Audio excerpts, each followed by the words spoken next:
Hi friends, welcome back to Moni Spicy Kitchen. இன்னைக்கு நாம என்ன ரெசிபி பார்க்க போறோம்னா, இப்போ ரொம்ப ட்ரெண்டிங்ல இருக்கக்கூடிய ப்ரௌனி எப்படி பண்ணலாம்னு நாங்க பார்க்க போறோம்.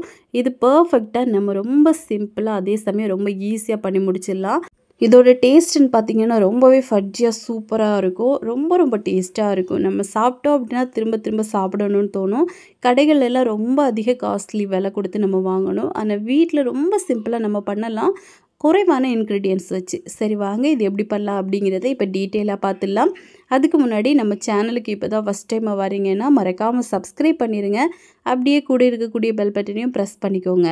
அப்போ தான் நான் போடக்கூடிய நியூ வீடியோஸ் உங்களுக்கு நோட்டிஃபிகேஷனாக வரும். மறக்காமல் லைக் பண்ணுங்கள், ஷேர் பண்ணுங்கள். இப்போ வாங்க வீடியோக்குள்ளே போய் இந்த ப்ரௌனி எப்படி பண்ணலாம் அப்படிங்கிறத நம்ம பார்த்துடலாம். ஃபஸ்ட்டு இந்த ப்ரௌனி பண்ணுறதுக்காக ஒரு பவுல் எடுத்துகிட்டு இந்த பவுல் வந்து 3/4 பாகம் நிரம்புற அளவுக்கு நல்லா சூடு தண்ணி ஹாட்டான வாட்டர் சேர்த்துக்கோங்க. இப்போ இதில் சரியாக 150 கிராம் அளவுக்கு டார்க் காம்பவுண்ட் சாக்லேட் வந்து நான் சேர்த்துருக்கேன். நீங்கள் வந்து டார்க் சாக்லேட்டும் சேர்க்கலாம், எது வேணும் சேர்த்துக்கலாம்.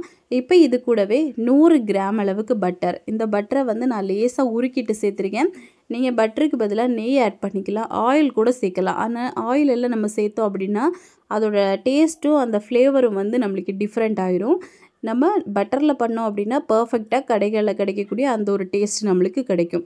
இப்போ இது ரெண்டும் பார்த்தீங்க அப்படின்னா நல்லா மெல்ட் ஆகி வரணும். இந்த சாக்லேட் வந்து இந்த பட்டர் கூட நல்லா மெல்ட் ஆகி வரணும். நீங்கள் ஒரு 5 மினிட்ஸ் இதை அப்படியே விட்டுட்டீங்க அப்படின்னா இந்த அளவுக்கு நல்லா பர்ஃபெக்டாக நம்மளுக்கு மெல்ட் ஆகி கிடைக்கும். இப்போ இதை வந்து அப்படியே கொஞ்சம் நேரம் ஆற விட்டுருங்க. இன்னொரு பவுல் எடுத்துகிட்டு இதில் ஒரே ஒரு முட்டை, இந்த முட்டை வந்து ரூம் டெம்பரேச்சரில் தான் இருக்கணும்.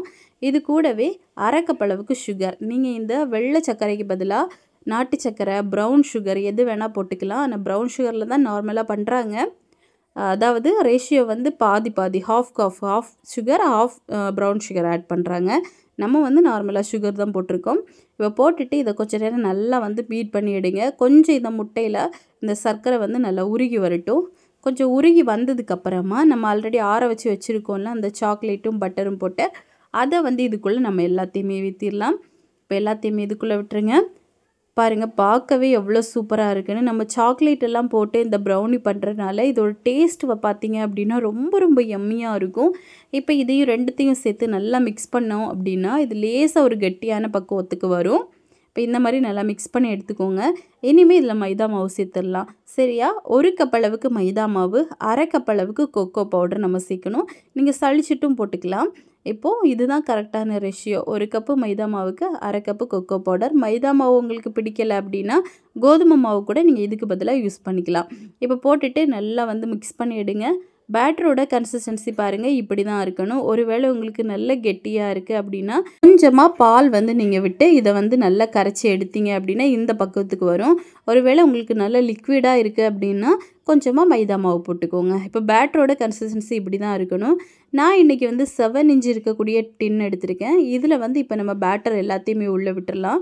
விட்டுட்டு இதை வந்து 180 டிகிரியில் ஒரு 45 மினிட்ஸ்க்கு பேக் பண்ணி எடுக்க போகிறேன். கன்சிஸ்டன்சி பாருங்கள் இந்த மாதிரி ரிப்பன் பக்குவத்துக்கு தான் இருக்கணும். அதுதான் பர்ஃபெக்டாக நம்மளுக்கு ப்ரௌனி வரும். நீங்கள் கடாயில் வந்து குக் பண்ணுறீங்க அப்படின்னா லோ ஃப்ளேமில் 10 நிமிஷம் ப்ரீஹீட் பண்ணிவிட்டு ஒரு 40 நிமிஷம் நீங்கள் வேக வச்சு எடுங்க. இப்போ மேலே வந்து டாப்பிங்காக நான் வந்து ஒயிட் சாக்லேட்டு அப்புறமா டார்க் சாக்லேட் போட்டிருக்கேன்.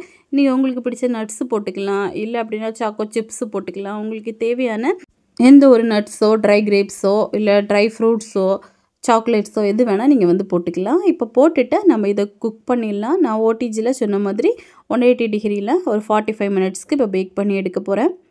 இப்போ பாருங்கள் எவ்வளோ சூப்பராக நம்மளுக்கு பேக் ஆகி வந்திருக்குன்னு. நம்மளோட அந்த டாப் பார்த்தீங்க அப்படின்னா நல்ல கண்ணாடி மாதிரி பளபளன்னு இருக்கும். ரொம்ப சூப்பராக இருக்கும். நீங்கள் கடைகளில் வாங்கினீங்க அப்படின்னாலும் இப்படி தான் இருக்கும். இந்த ஒரு பக்குவத்துக்கு பர்ஃபெக்டாக நம்ம அளவுகளோடு பண்ணோம் அப்படின்னா நம்மளுக்கு ரொம்ப சூப்பராக வரும். இப்போ இதை வந்து சைடில் மட்டும் லேசாக கட் பண்ணிவிட்டு டிமோல்ட் பண்ணி எடுத்துடலாம். நம்ம அடியில் பட்டர் ஷீட் போட்டிருக்கனால ரொம்ப சிம்பிளாக நம்மளுக்கு டிமோல்ட் பண்ண வரும். இப்போ பாருங்கள் எவ்வளோ யம்மியாக நம்மளுக்கு ப்ரௌனி ரெடியாக இருக்குன்னு. இப்போ இதை வந்து சின்ன பீஸுக்கு கட் பண்ணி எடுத்துக்கலாம். நான் வந்து நார்மலாக பேக்கரிகளில் எந்த மாதிரி கட் பண்ணுவாங்களோ அதே ஒரு சைஸுக்கு தான் கட் பண்ணி எடுக்கிறேன். நீங்கள் வந்து இது உங்களுக்கு தேவையான பீஸுக்கு நீங்கள் கட் பண்ணி எடுத்துக்கலாம். நம்ம இந்த ப்ரௌனி நார்மலாக மைதா மாவில் பேக்கரிகளில் பண்ணுற மாதிரி பண்ணியிருக்கோம். இதுவே நம்ம ஓட்ஸ் அப்புறமா கோதுமை மாவு, ராகி மாவு எல்லாத்துலேயுமே பண்ணலாம். இனிமேல் வர வீடியோக்களில் நான் கண்டிப்பாக ஒன்று அப்லோட் பண்ண ட்ரை பண்ணுறேன். ரொம்ப டேஸ்ட்டாக இருக்கும் ஒன்று பார்த்தீங்க அப்படின்னா. இப்போ பாருங்கள் எவ்வளோ சூப்பராக ரெடியாக இருக்குன்னு. நம்மளுக்கு டாப் தான் ரொம்ப ரொம்ப ஒரு ஸ்பெஷல்னு சொல்லலாம். ஏன்னா டாப் வந்து நல்ல கண்ணாடி மாதிரி நம்மளுக்கு சூப்பராக இருக்கும். உள்ளேயும் பார்த்திங்கன்னா நல்ல எம்மியாக டேஸ்டியாக இருக்கும். இப்போ அவ்வளோதான், நம்மளுக்கு ப்ரௌனி வந்து ரெடி ஆயிடுச்சு. ஸோ கண்டிப்பாக நீங்களும் இதே மாதிரி உங்கள் வீட்டில் ட்ரை பண்ணி பாருங்கள்.